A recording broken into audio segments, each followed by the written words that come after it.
Hello class 9th। अब हम मंत्र कहानी का आगे का भाग पढ़ेंगे। सारे मेहमान कमरे में जमा हो जाते हैं। कोई कुछ कहता है, कोई कुछ। इतने में जड़ी पीस कर आ गई। मृणालिनी ने उंगली पर लेप किया। 1 मिनट और बीता। कैलाश की आंखें बंद हो गई। वह लेट गया और हाथ से पंखा झलने का इशारा किया। माँ ने दौड़कर उसका सिर गोद में रख लिया और बिजली का टेबल फैन लगा दिया। डॉक्टर साहब ने झुककर पूछा, कैलाश कैसी तबीयत है? कैलाश ने धीरे से हाथ उठा दिया मगर कुछ बोल न सका। मृणालिनी ने करुण स्वर में कहा, क्या जड़ी असर न करेगी? डॉक्टर साहब ने सिर पकड़कर कहा, क्या बताऊं, मैं इसकी बातों में आ गया। अब तो नस्तर से भी कुछ फ़ायदा न होगा। आधे घंटे तक यही हाल रहा। कैलाश की दशा प्रतिक्षण बिगड़ती जाती थी, यहाँ तक कि उसकी आंखें पथरा गई, हाथ पांव ठंडे हो गए, मुख की कांति मलिन पड़ गई, नाड़ी का कहीं पता नहीं, सारे लक्षण दिखाई देने लगे। घर में कोहराम मच गया। मृणालिनी एक और सिर पीटने लगी। माँ अलग पछाड़े खाने लगी। डॉक्टर चड्ढा को मित्रों ने पकड़ लिया, नहीं तो वह नस्तर अपनी गर्दन में मार लेते। एक महाशय बोले, कोई मंत्र झाड़ने वाला मिले तो संभव है, अभी भी जान बच जाए।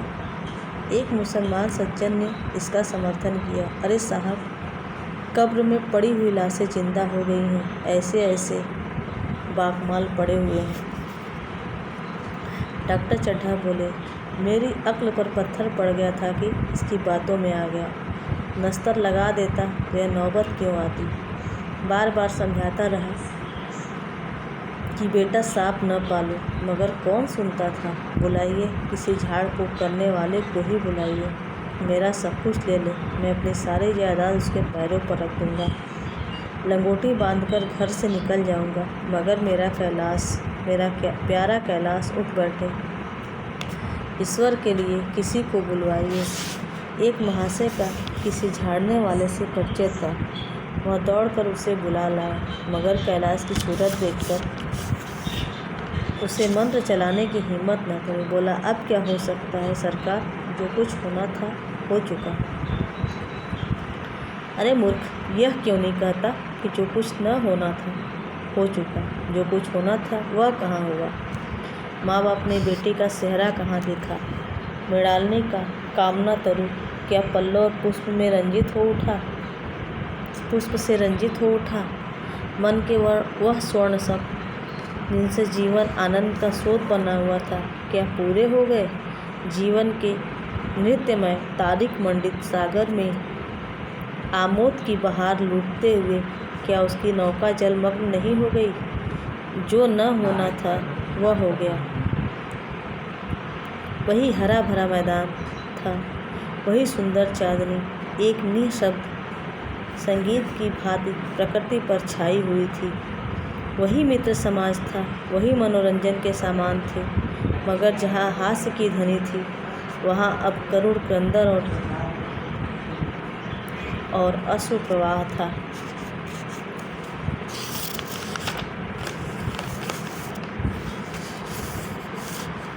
शहर से कई मील दूर एक छोटे से घर में एक बूढ़ा और बुढ़िया अंगीठी के सामने बैठे जाड़े की रात काट रहे थे। बूढ़ा नारियल पीता था और बीच बीच में खांसता था। बुढ़िया दोनों घुटनियों में सिर डाले आग की ओर ताक रही थी। एक मिट्टी के तेल की कुप्पी ताक पर जल रही थी। घर में न चारपाई थी न बिछौना। एक किनारे थोड़ी सी पुआल पड़ी हुई थी। इसी कोठरी में एक चूल्हा था। बुढ़िया दिन भर उपले और सूखी लकड़ियाँ बटोरती थी। बूढ़ा रस्सी काटकर बाजार में बेच आता था, यही उसकी जीविका थी। उन्हें न किसी ने रोते देखा न हंसते। उनका सारा समय जीवित रहने में कट जाता था। मौत द्वार पर खड़ी थी, रोने या हंसने की कहाँ फुर्सत। बुढ़िया ने पूछा, कल के लिए सन तो है नहीं? काम क्या करोगे? चक्कर झगड़ू शाह से 10 सिरसन उधार लाऊंगा। उसके पहले के पैसे तो दिए ही नहीं और उधार कैसे देगा? न देगा न सही, घास तो कहीं नहीं गई है। दोपहर तक क्या 2 आने की भी न काटूंगा।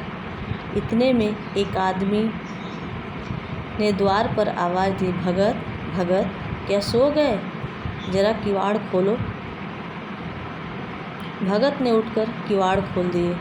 एक आदमी ने अंदर आकर कहा, कुछ सुना? डॉक्टर चड्ढा बाबू के लड़के को सांप ने काट लिया। भगत ने चौंक कर कहा, चड्ढा बाबू के लड़के को? वही चड्ढा बाबू है ना जो छावनी के बंगले में रहते हैं? हाँ हाँ वही, शहर में हल्ला मचा हुआ है। जाते हो तो जाओ, आदमी बन जाओगे। बूढ़े ने कठोर भाव से सिर हिलाकर कहा, मैं नहीं जाता। मेरी बला जाए, वही चड्ढा है, खूब जानता हूँ। भैया को लेकर उन्हीं के पास गया था। खेलने जा रहे थे, पैरों पर गिर पड़ा था कि एक नज़र देख लीजिए, मगर सीधे मुंह से बात तक न की। भगवान बैठे सुन रहे थे। अब जान पड़ेगा कि बेटे का गम कैसा होता है। कई लड़के हैं?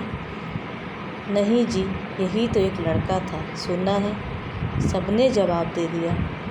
भगवान बड़ा कारसाज है।